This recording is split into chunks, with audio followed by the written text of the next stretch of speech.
Hi, I'm Neil Curtis, and this is another tutorial. This is a logo tutorial, and we're going to make the skiinstructorcourses.com logo using Gimp, which is similar to Photoshop, but it's a free software. So I'll just open up Gimp, and I'll open up a new image, and I'm going to give it a width of 1000, height of 400. I'm going to set the resolution to high 600, so it's going to be quite a sharp image when we're finished. So the first thing I'm going to do is write the text. So ski instructor is one word. And I'll write courses as a separate word later. I'm going to use this font and just make the letters large. Okay, and now I'll do the same and I'll write the word courses. And this word needs to be the same width as ski instructor, so I'll just increase that size. And I'll just tweak the dimensions a bit just so it's about the right width. Okay, so that's good enough. So I'll just move that down into roughly the right position, just using the arrow keys on the keyboard after I've selected it with the selector tool. Right, so now that's done, I'm going to create a new layer, transparent layer, and I want it to be below the letters. But when I'm recording the screen, for some reason, it doesn't let me drag it down, so I'm going to have to go into the layers, stack, and do it that way. Okay, so I've moved the transparent layer down to below the text. Now I'm going to draw, using the square rectangular selection tool, an area. It's going to be behind the text. It's going to represent kind of a wood type material. That's going to look like it's screwed to the page when it's finished with nail screws. Okay, so I'm just going to fill this selection area with an orangey colour. Again, I'm not being 100% accurate here, not worrying too much if it's perfect, but just get roughly the same colour as the logo. So a dark, nice orange colour. Now we've got that, we can change the text to white. We just set it as black to start with because we couldn't see it on a white background otherwise. So I'll just select the text layers and then just drop the colour down to white. Okay, so that's a good base to start developing the logo even further. So the next thing I want to do is put lines, vertical lines down on top of this orange surface to kind of look a bit like grain in the wood. You know, it's not exactly like grain, but a bit like grain. So I'll just draw on a new layer a vertical line using the pencil tool. I've set to a size of 1, but that's the wrong color, that's orange before, so I'll change it to black. I'll just draw this line down, and I'm just going to duplicate that layer with a line and just select it and move it across a little bit. And I'm going to do that several times. Okay, I've sped the movie up by 2 times because it's the same process every single time. I'm just copying layers and then moving them across a bit and spreading them out just to look like vertical grain type lines down the page. And I'm merging the layers together at points, so I've got groups of lines which I'm moving across like so. And I'm just going to merge all of these together now. So I've just got one layer with all the lines. I'm going to duplicate that and then move that across. So now we've got 2 layers with a whole series of vertical lines on them. And now I'm just going to blur these lines a bit using the Gaussian blur, and I'm going to set it to 2. It just blurs them so they're not, really sharp lines. I'll do that for both those layers of lines that we've got.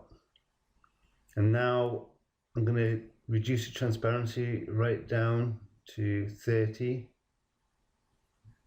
So I'll just tweak these, see what it looks like. So now we've got faint lines, and I've dropped it down even further, and I've turned off the visibility of the top section because now I'm going to use the eraser tool to delete sections of this line just so they're not solid lines. And this is a bit of trial and error, and you can do it yourself just to see what looks good, but I'm just doing Control Z to undo any changes I've made if I'm not happy. So just delete different areas so it's not a continuous line, so it looks a little bit nicer and more realistic. So again, I'll just speed this up by ×2 again because it's just the same process, just going around, deleting it. And now I'm selecting the top layer and deleting some of them lines too. And I'm going to change the size of the eraser just to get a bit more fine tools. Okay, so I'm happy with that, but I want the lines at the very bottom to be a bit darker, so I'm going to duplicate the bottom layer so those bottom sections are a bit darker, and then I'll erase the top layer section a bit so the top's lighter. Again, this is just trial and error and to get it how you like it. So I'm happy with that. So I'm just going to merge all of these line layers together so we've just got one layer to deal with. Makes things a bit easier, and I'm going to reduce the transparency a little bit of this line layer. And there we go, that'll do. So now I'm going to go over to the text layer of courses, go alpha to selection, select the outline, and I'm going to create a new layer and I'm going to color it in black. And this is going to be a drop shadow. So I'm just going to move this layer behind the white text of courses and then select it, and I'm doing 3 taps right and 2 taps down on the keyboard arrows just to move the black layer a little bit to the side, and I'm going to blur it, the Gaussian blur of 10, and I'm going to set the opacity, the transparency to 80%. So now we've got a little shadow behind the word courses, and it looks quite nice. It makes it pop out a bit. It just makes it look a bit more neater and professional. So I'm going to do exactly the same with ski instructor. So go to the ski instructor text layer and right click and go alpha to selection to select the outline, create a new layer, color it in black, and then put it behind the white layer and move it and blur it and change the transparency or opacity to 80%. And then now with just a little bit of shadowing behind the letters, it makes the logo look much nicer now. So now what I'm going to do is I'm going to delete where the lines, those vertical black lines we did, where they overlap the orange onto the white. We want to delete that. So what I've done is I've gone to the orange layer, right click there, got alpha selection, and I've inverted the selection to select everything outside of the orange layer and just push delete when I'm on the lines, vertical lines layer, and that's deleted it and tidied it all up. So using the path tool, what I'm going to do now is just make the edges around the orange area a bit random, a bit less straight, because I want it to look like a bit of, almost like a bit of scrap wood or something that hasn't been cut perfectly for a sign. So I'm just modifying the nodes to make a non-straight line that we're going to use as a cutting edge. So I'll just make a full selection and then just push delete in the orange layer just so we've got a non-straight edge now. I'm just going to do the same. So with the path tool, just do 2 clicks to make a line, and then just click that line and drag it, and it curves it and creates an irregular shaped line. And again, I'm just going to make a complete shape and use it as a cutting edge. Oops, let's push delete. So you see now it's not quite straight. I'll do the same for the other 2 sides. So again, 2 nodes, then select the line and drag it. And when you drag it, it makes a line curve and it creates these arms out of the nodes at the end, which you can modify. So I'll just do it a bit more, and you can see an arm's coming out of the node, and then you can just tweak that arm or move the nodes itself to make the line not straight. And again, I'll just complete the selection, push enter, then push delete and make sure I'm on the orange layer. And then I'll just do this final right edge.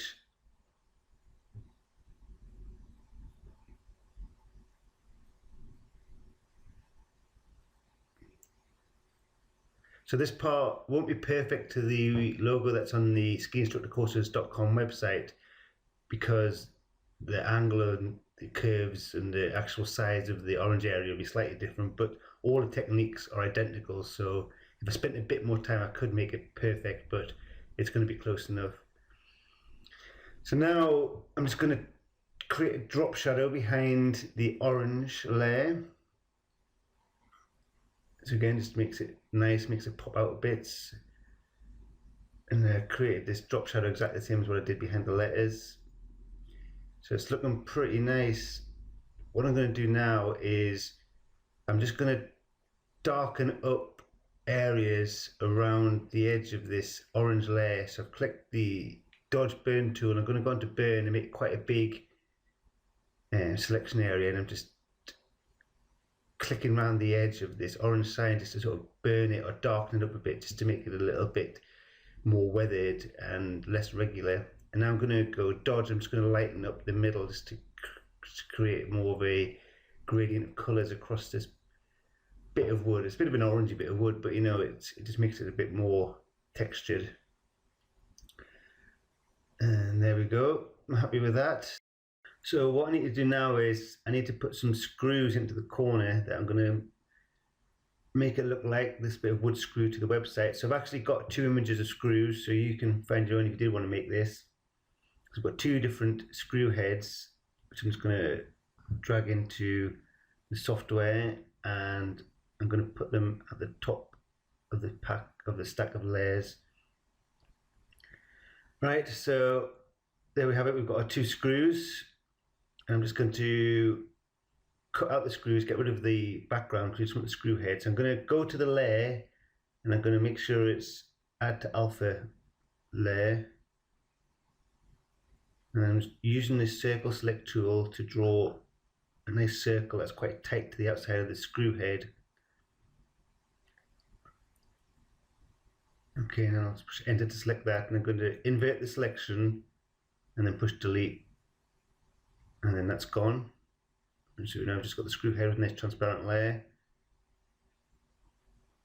I'm just going to go crop the selection just so the whole layer is just cropped neatly to the outside of this screw. And I'm going to use the scale tool. I'm going to make the screw head smaller because it's far too big. Okay, I didn't do that right. Just going to cancel that. Make sure nothing's selected. And now I'm going to resize it. And it's going to work this time. So I'm just going to drag this down so it's roughly the right size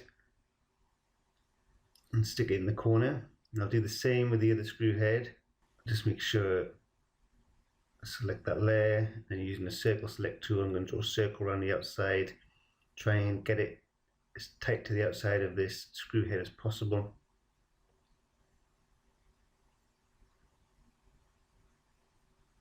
Okay, so select that, hit enter, then I'm going to invert the selection, push delete, and then it gets rid of that. But I've got these little white bits on the inside that I want to get rid of. So I'll just use the standard eraser tool. I'm going to give it a small size. And I'll make it a bit bigger. Okay, so I'll start deleting that. Probably could have made this eraser a bit bigger, but never mind. I'm just going to move that. So it's got orange behind it, because it had white letters behind it before, so I couldn't see if I was deleting it. So I'll just make sure it's got a bit of orange behind it. And I'll just delete, you know, reasonably accurately, but not that accurately. And you definitely should have used a bigger eraser, but never mind. Let's get rid of that white. And go down to this bottom bit. And just trace around the edge. Oops, and I've gone a bit over there. So do Control Z, get rid of that. Do it again quickly.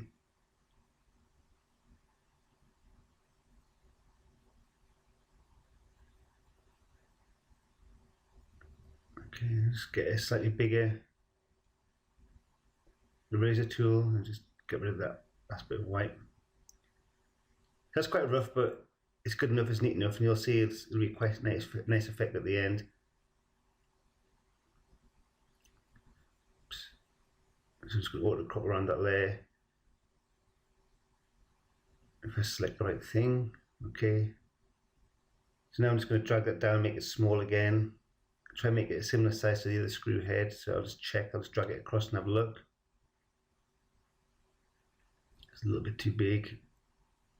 So I'll just make it a tiny bit smaller.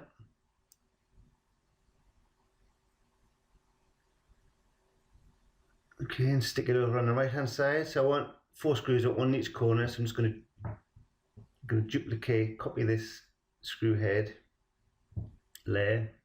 Just select it and go duplicate, drag it down to the bottom. I don't want it to look exactly the same, so I'm going to use a rotation tool and spin it around just so it's got a slightly different angle.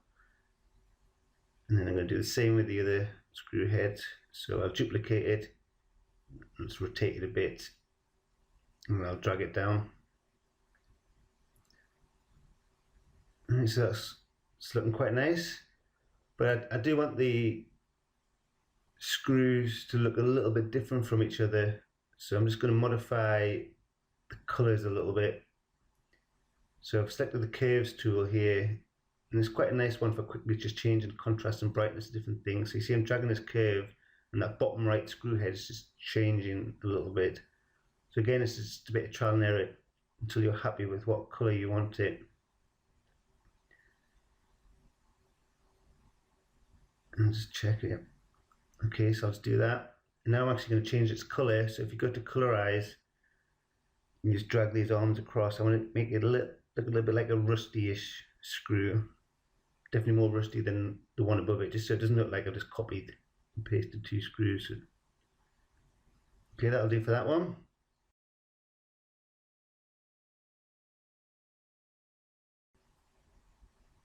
And I'm going to add a drop shadow behind the screw. So on that layer, I've got alpha to selection. I'm going to create a new layer beneath the screw head. And I'm going to grow this selection area by 1 just to make it slightly bigger than the screw head. And I'm going to fill it in with black color.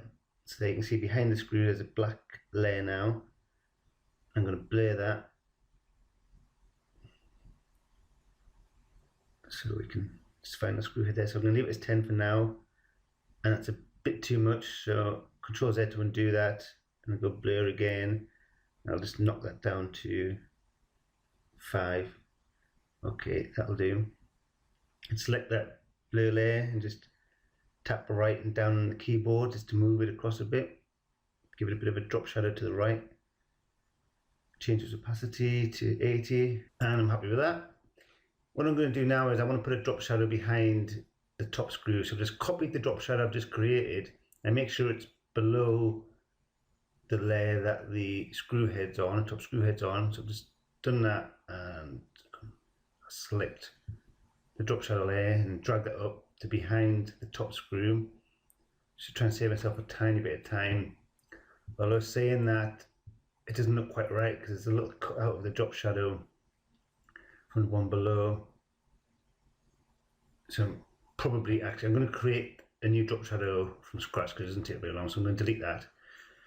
So select the screw layer, right click, alpha to selection, grow the selection by 1, and then make sure that is below, on a new layer, below that screw head, color it in black, blur it by 5, and then just shift it across a little bit. Okay, that's nicer. I'm going to change its opacity to 80. Okay, so we'll do things with the screws on the left. So select the top screw, alpha to selection, we'll just add a drop shadow to it. Grow the selection by 1. A lot of this procedures are repetitive.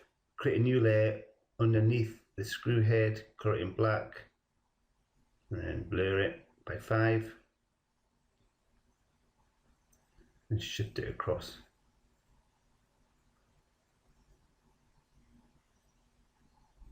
Right, and change its opacity to 80. And finally the bottom one, alpha to selection, grow the selection area by 1, create a new layer beneath this screw head layer, color it in black,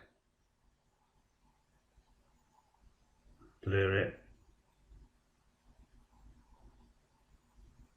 and finally shift it across and change its transparency to 80. That's done. So what I'm going to do finally is change the colors of these screws on the left because they're the same at the moment. So I'll do the top one first. So I'll select the top one, find the right layer on the right hand side. I could have named these layers on the right to make it a bit easier, but I didn't. So I'm going to select the top one. I've gone to curves again and the colors just like before, and I'm just dragging this curve just to increase the brightness contrast of the screw, so it's a bit different. Yeah, but that looks okay. I'll select it again, and what I'm going to do now is I'm going to use the dodge and burn tools again to lighten up and darken up the sides of this screw, just so one side's a bit darker, one side's a bit lighter. It just adds a bit more texture and a bit more depth to the screw and makes it look a bit nicer. I'm going to do this to all the screws, so I'm just going to lighten up one side and then use the burn tool to darken up the other. They're just very subtle changes and you probably get away without doing it, but I'm just going to do it here. I'm just going to darken up one side of the screw while the other side's a little bit lighter. And the lighter side's on the same side where potentially the light source will be coming from. So we've got the drop shadow to the right. So that means the left-hand side of the screws are going to be a bit lighter. Okay, so there we go. That looks good. So we're just about finished. So the final thing I'm going to do is, before I notice that the lines of those vertical black lines that we did ages ago, they were still over the edge of the wood a little bit, because we did change the shape of the wood slightly from its straight lined rectangle shape to slightly curved. So I've just alpha selection the orange layer and then gone to the lines there and deleted just to tidy it up. So now we're finished. This is our finished logo. So we just need to export it as a PNG. So what I'm going to do is I'm going to deselect the background, make it invisible, just so we've got transparent background. I'm going to merge all visible layers, and then I'm going to auto crop the image so it's neat around the logo. There we go, that looks good. I'm going to delete this background there because I don't need it. I'm going to go File, Export. I'm just going to save it to my desktop now, and I'll just call it a PNG. I've got a ski instructor courses logo. Just hit export. I'm just going to leave all the default, and there it is, it's done. You can see it on our desktop now. Double click that, and when it opens up, and you see it's a nice sharp image. And I'm going to open up the internet now and go to the website skiinstructorcourses.com. Loads up and you can see our original logo in the top corner, so a little bit of a new one. It's not identical in shape and the oranges are slightly different, but it's basically the same logo, although I can see that the white on a new one of the Ski Instructor Courses is too white compared to the logo. So I'm just going to go back to the Gimp file. I'm going to do Control-Z a couple of times to undo all our merges and stuff, and I'm going to find our white layer. I'm going to merge the white text layer down onto the drop shadow, black drop shadow behind it. So they're one. So it's just merge that layer down. So now we've got two white text layers of drop shadows, and I'm going to reduce the opacity, transparency of these layers down to about 80, maybe 85, 82, just so they're not quite as bright white, and some of the oranginess of the sign is coming through. So again, I'm just going to merge all those layers, delete the background, use the auto crop function, and then just export that again under the same file name. I'll just overwrite this first file.